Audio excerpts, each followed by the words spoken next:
ఏమైంది రాధిక? మీలాంటి గొప్ప కుటుంబంలో నీచమైన కలుపు మొక్కలుంటాయని అస్సలు ఊహించలేదు సార్.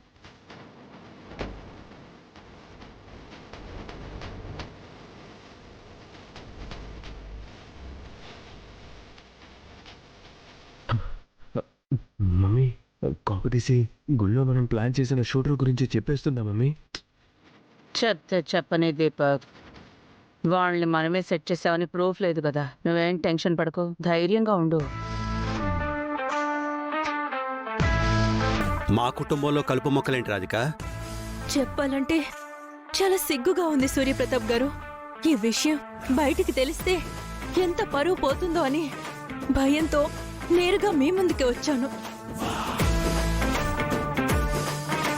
మీకు కూడా తెలియకపోతే రేపు నా బతికి ఏమవుతుందో అని భయమేసి ఇలా వచ్చాను.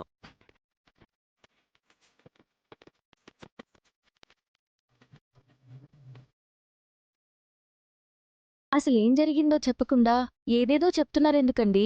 ఆడదాన్ని కదా, ఆత్మాభిమానాన్ని చంపుకొని అంత సులువుగా చెప్పలేను కదా రూపా.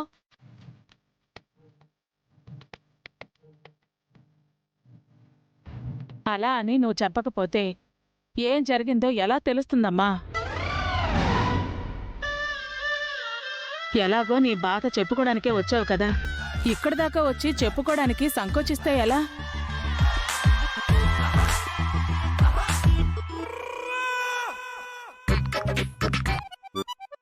రే దీపక్, నువ్వు కానీ ఆయన చేసావా?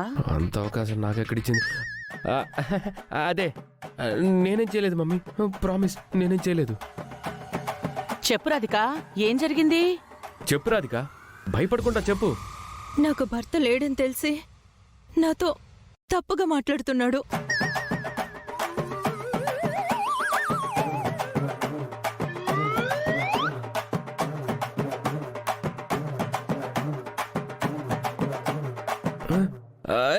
నేను కాదు మావయ్య.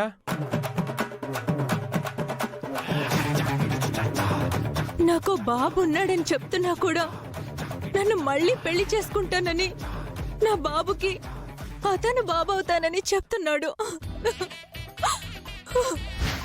నాకు పెళ్ళై బాబున్నాడు. నాకు పెళ్ళై బాబున్నాడు, కానీ నా మనసు మాత్రం నిన్నే కోరుకుంటుంది రాధిక.